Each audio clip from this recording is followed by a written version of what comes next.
Even though the dock's exhaust ventilation was fully operational, the acrid odor made his eyes water and his nostrils sting. Leyhan leaned against the leering on the second level, watching the maintenance crew fussing over the raider on the far repair ramp. The smell was familiar to him, as it was to anyone who'd served in Space Fleet, except, perhaps, for the haughty admirals with confident, steady voices and steely, squinting eyes. The people who give orders and plan strategically important operations are rarely confronted with the immediate results of their decisions. Nothing smells like the metal of ship hulls melted from missile bursts or plasma blasts. The combination of monstrous temperatures and instantaneous cooling in the cosmic vacuum produced strange effects. The metal shredded, bursting like rubber in the cold, and it started to smell odd. It was amazing that this raider had made it to the mothership.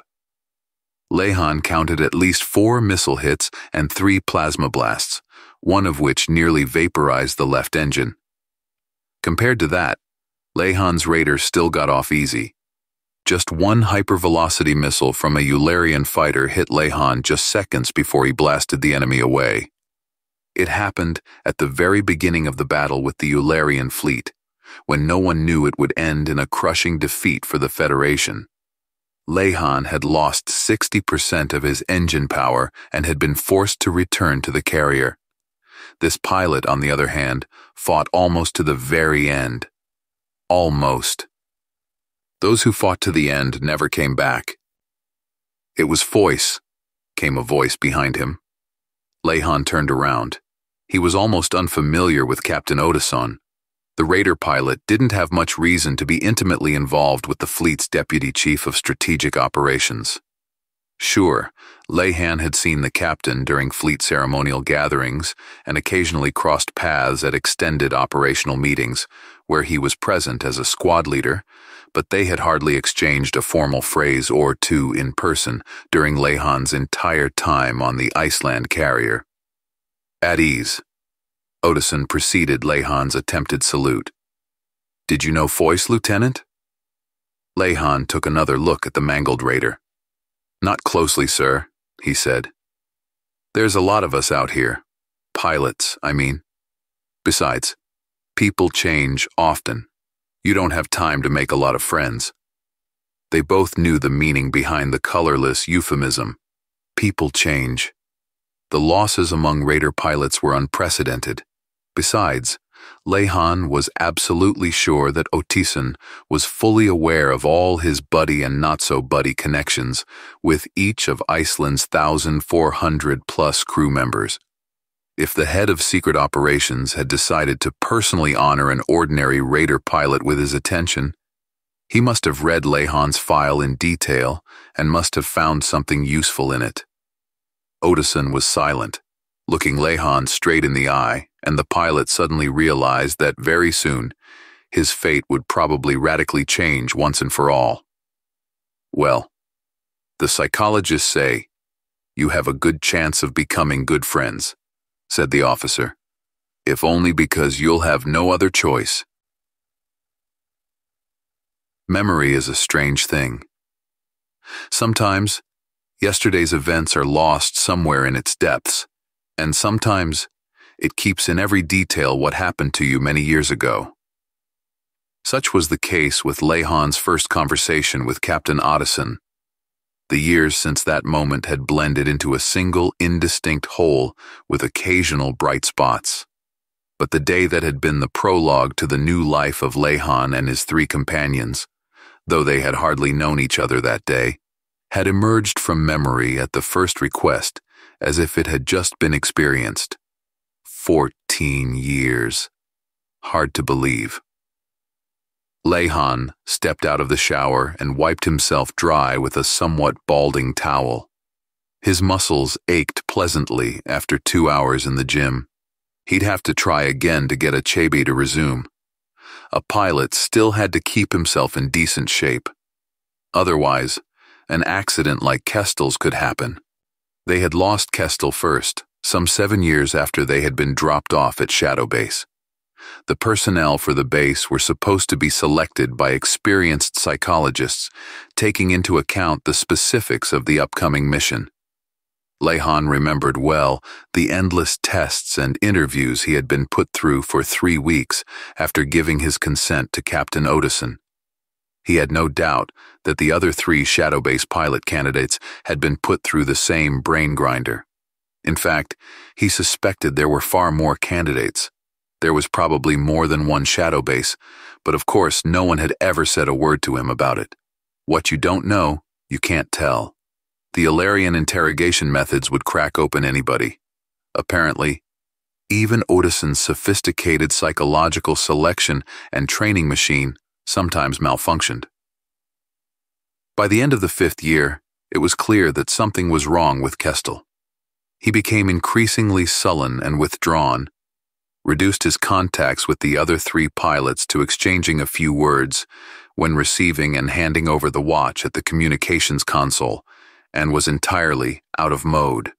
Previously neat and tidy, he's grown a scruffy beard, and his crumpled uniform hung on him like old rags on a garden scarecrow.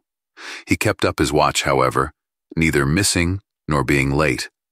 Leyhan desperately hoped that the special receiver for the coded hyperlink, which had been silent for the 2nd year, would come to life, and they would get the mission.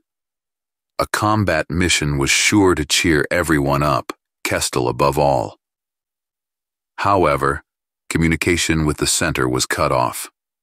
Their last mission had been to attack a Ullerian convoy of 3 container ships escorted by 2 corvettes and a frigate. The warships, of course, were Ullerian, but the container ships were Earth-built and almost certainly had human crews, enslaved or voluntary collaborators. That didn't bother the pilots of the shadow base. You will remain deep in the rear of the Ulleri conglomerate occupied zone, Ottoson had told them in one of their first training sessions. Almost at the old border of the Federation. I think it's no secret to you that the Ullerians are actively using Federation citizens for their own purposes, including in the crews of their cargo fleet. Your primary objective will be to destabilize the Ullerian supply lines. Do you understand what that means? They did. They were to destroy any ship, no matter who was in command. There could be no friendly ships deep behind Ullerian lines. Of course, it was a shame that humans would die in these attacks, especially those who had been reprogrammed by the Ullerians to be slaves. But it can't be helped. War is war. And that's where conscious collaborators go. The planetoid where the shadow base is located is in an anomalous zone. Hyperspace scanners don't work there, and hyperspace communication is only possible using special narrowly focused signals. The chances of the Ullerians detecting you there are very slim. You won't be able to contact the center. The outgoing signal will be much easier to pick up. May I ask you a question, sir? Achebe raised his hand. Yes. How long is this mission supposed to last? When do we return? Ottoson looked at the 4 young pilots before him, and Leyhan saw the absolute zero of open space in his gaze. When the order is given, he said, waiting for the next logical question. But none of them ever asked one. Everything was clear enough as it was. One of the mandatory exercises for shadow-base pilots was simulator training in a centrifuge capsule. Sure, it was a little like the overload of combat sorties, but anything was better than nothing. Kestel, who was sinking deeper and deeper into depression and alienation from which no medication could save, though Leyhan suspected that at some point Kestel had stopped taking it, had abandoned these exercises along with the regular gym. Leyhan was getting more and more worried, and was about to talk to Achebe and Foyce about how to get Kestel back to a more or less normal state when the accident happened. They didn't have a particular schedule for centrifuge training. After all, with a regimen of 2 hours once a week, 4 people could agree quite well without too much bureaucracy. If someone came to the centrifuge and it was occupied, they simply waited until the machine was free. What did an extra couple of hours mean to someone whose whole life, year after year, consisted of waiting? Leyhan was sitting in the wardroom solving another chess problem when Achebe and Foyce entered. "Kestel's dead," Foyce said.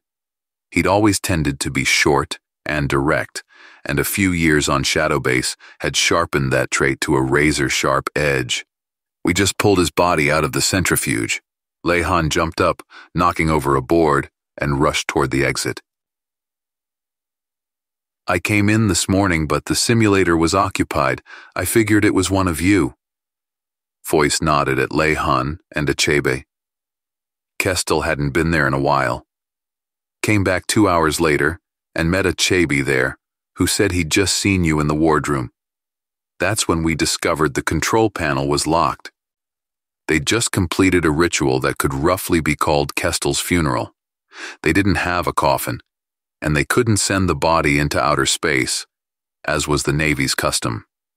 The planetoid's gravity didn't allow it, and Shadow Base had no escape pods. So they simply laid the dead Kestel down in one of the emptied storage rooms and depressurized the compartment. Now they had their own service crypt. Kestel had spent almost 8 hours in the centrifuge. He arrived at the simulator a little after midnight. He'd disabled the vitals tracking system so they couldn't pinpoint exactly when he died, but from the looks of it, Kestel's dead body had been spinning in the centrifuge for at least 3 hours by the time they found him. Leyhan downloaded a recording from the simulator, and they partially reviewed some of the scenarios Kestel had gone through. They all boiled down to the same thing. A lone raider would throw itself into a suicidal attack against a combined Ullerian battle fleet. Occasionally, it managed to burn out a few interceptors or even fire torpedoes at capital ships, but it invariably ended with the same predictable result. Leyhan stopped the recording then, and they went to their quarters in silence, not looking at each other.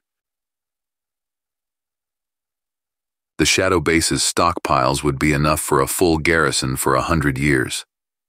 Captain Otteson had explained to them that the base had been built and equipped as a regular outpost, but the war had moved the front lines too quickly, and it had been decided to keep the base classified and to station only 2 raiders there. "As soon as the course of the war can be turned and the opportunity arises, we'll evacuate you," Otteson said. "But until then, you'll have to rely on yourselves.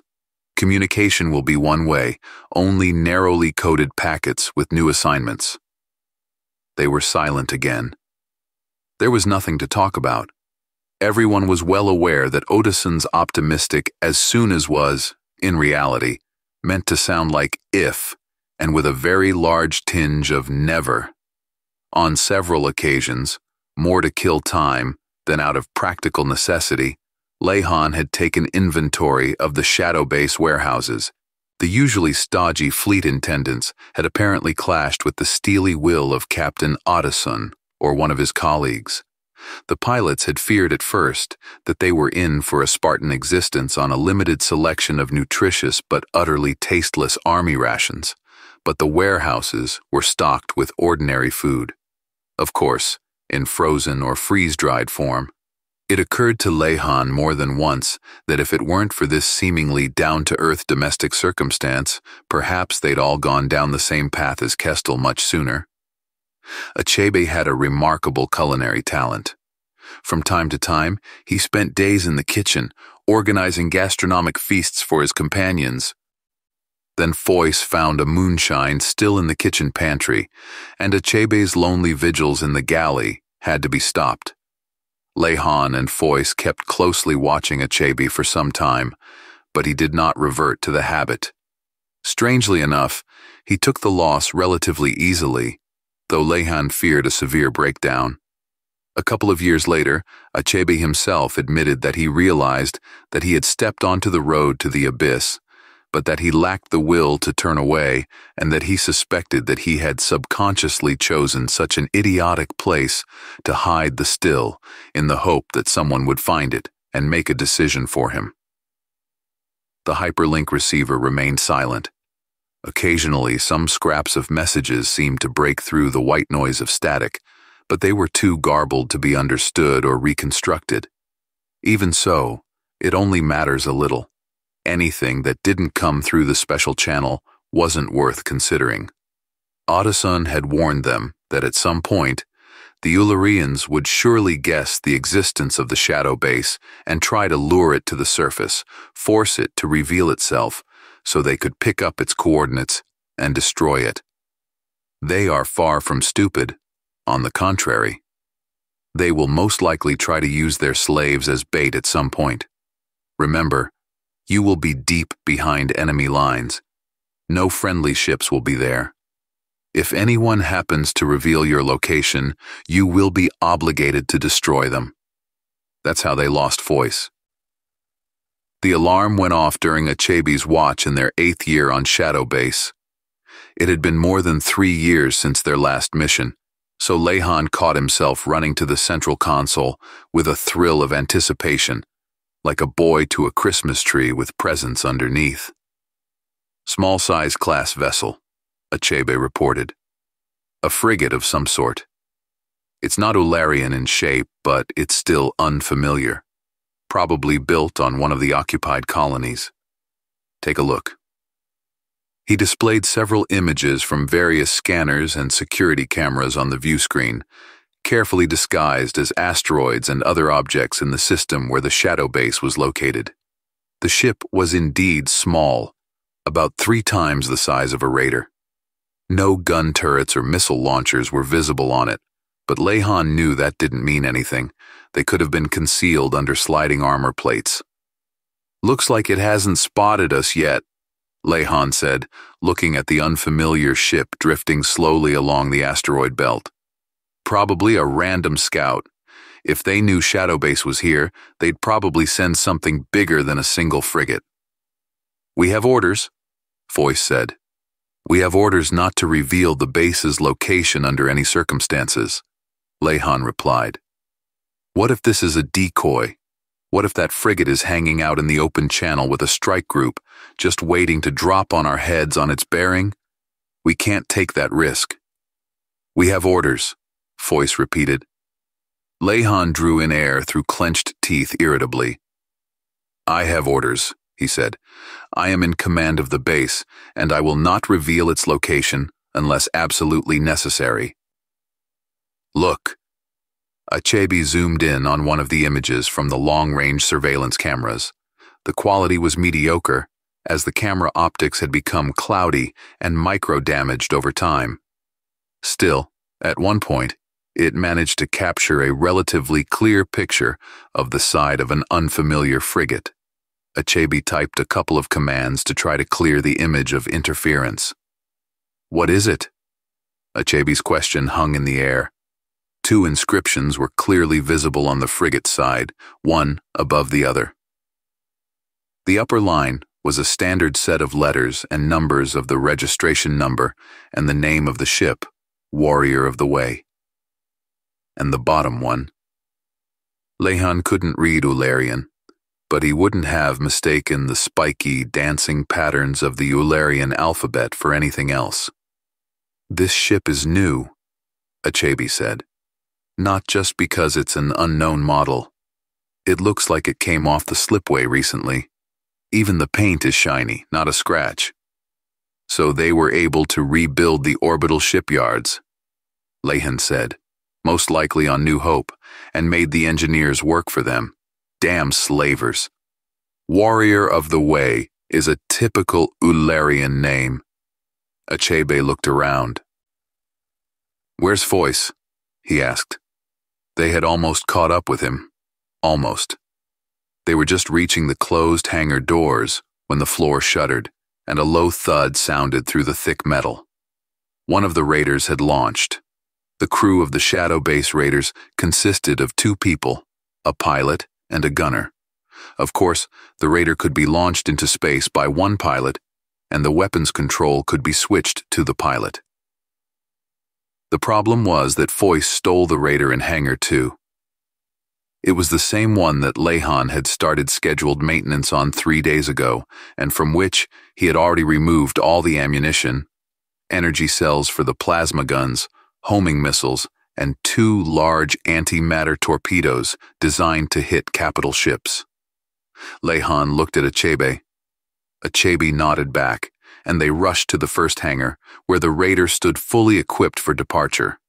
Of course, they had no chance of catching up with Foyce. The raiders were identical, except that the mass of the one stolen by Foyce was smaller by the substantial margin of missing munitions. In addition, both Leyhan and Achebe, who now occupied the cockpit, were noticeably inferior to Foyce in their skill at flying the raider. Foyce was a true ace. Achebe tried to catch up with him while at the same time unsuccessfully calling on the battle channel. Meanwhile, Leyhan could not catch the rapidly zigzagging raider in the grasp of the missile guidance system. Couldn't or wouldn't. The Ullerian frigate didn't notice anything until the very last moment. Just moments before the inevitable, it seemed to realize something, and the ship suddenly began to pick up speed, but it was no match for the interceptor.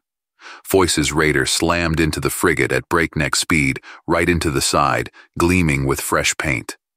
They didn't explode at once. First, the 2 ships tumbled to the side, splattering a fan of debris around them, and only seconds later, they were enveloped in a cloud of yellow-white flame, which immediately died out in the icy void of space. Leyhan fired several missiles, destroying the largest wreckage that might still have functioning equipment or surviving crew members, and ordered Achebe to return to Shadow Base. For weeks after the incident, they lived on pins and needles, awaiting the arrival of the Ullerian battle fleet. As time passed, however, it became clear that it had indeed been a random visit. The frigate had not reported its course, and a hyperspace anomaly had apparently prevented it from sending a distress signal before Foyce's suicidal attack. Life on the Shadow Base was back to normal, except that watches now had to be split into 2, and the remaining raider had to be partially serviced so as not to be completely unarmed in the event of a sudden alarm. Days merged into weeks, weeks into months, and those into years. The hyperlink was silent, and the past life filled with various events, people, war, grief, violence, and rare moments of happiness seemed more and more like a mirage to Leyhan. It was as if he had been born here, on the Shadow Base, and everything else was a hallucination of a brain tormented by sensory deprivation. He pulled on his uniform overalls and glanced at his watch. It was time to go relieve Achebe. His partner was bothering him more and more. Sure, he was a far cry from the seething, fierce reticence of Foyce or the aloofness of Kestel. But the fact that Achebe had completely abandoned his culinary studies and now he rarely went to the gym was alarming. Leyhan had tried talking to him a couple of times, but found that both had practically forgotten how to talk about distracting topics. That, however, was fixable. Word after word, Leyhan himself could use a little variety in his life. Achebe stood up as usual and greeted him with a silent nod. Leyhan thought it was an excellent time to start his verbal exercises, but he didn't have time to say anything. The green light on the hyperspace receiver's panel lit up, and 3 lines of numbers appeared on the screen, which had been dark for years, the spatial coordinates of the next target. The words stuck in his throat. Leyhan only let out a suppressed wheeze and pointed to the console. Achebe quickly turned around, just as both the indicator and the screen were fading. "What was it?" Achebe asked. Just like that, we're talking again, Leyhan thought, and no complicated introductions or plotting are needed, just the simple act of finding the meaning of life again. "We have received our orders," he said. "We have a new mission." Achebe looked at him doubtfully. "But I didn't see any coordinates," he said. Something seemed to flicker on the screen, and the indicator blinked, but I didn't see any numbers. For security reasons, the logs of communication sessions were not recorded. The station duty officer had to memorize all input data. I saw it clearly, Leyhan said. The chains of numbers burned in his brain like the inscription at Balthazar's feast. What a silly comparison, he thought. On the other hand, maybe it wasn't so silly after all. He knew those coordinates. When it came to starting the hyperjump, they had a small argument. The New Hope system? Achebe asked as Leyhan dictated the coordinates. That's insane. They've been occupied since the war started. There should be a real fortress there by now. We have our orders, Leyhan said coldly. Achebe was silent for a moment. Leyhan could clearly visualize his tense black face, jowls playing beneath the smooth skin. All right, Achebe said. This whole thing was taking too long anyway. And he put the raider into jump mode. They both didn't say a word during the hour and a half it took to jump into the New Hope system, and when the raider dropped into normal space, the time for lazy talks instantaneously became obsolete. All detection systems went off immediately, picking up multiple targets right on course. The raider flew in front of the entire fleet, which was moving in tight groups toward the inner part of the system, toward New Hope, the system's main inhabited planet, around which many orbital shipyards and repair stations had once been located. The vast, massive hulls of Ullerian battleships and cruisers were still silent, as were the scattering of smaller patrol and support vessels around them. Obviously, no one had expected a suicidal attack by a lone raider deep in the rear, and neither crews nor automatics immediately recognized the enemy ship that had suddenly fallen out of hyperjump. Fate gave Leyhan and Achebe a good chance for the last time. They managed to fire both torpedoes at the massive battleship in the center of the formation and fire a missile salvo at the cruisers next to it when several energy beams streaked toward the raider from different directions, turning it into a cloud of glowing gas. Holy mother of crap! Clarence Jessic looked dazedly at Yoshida Sato, his partner.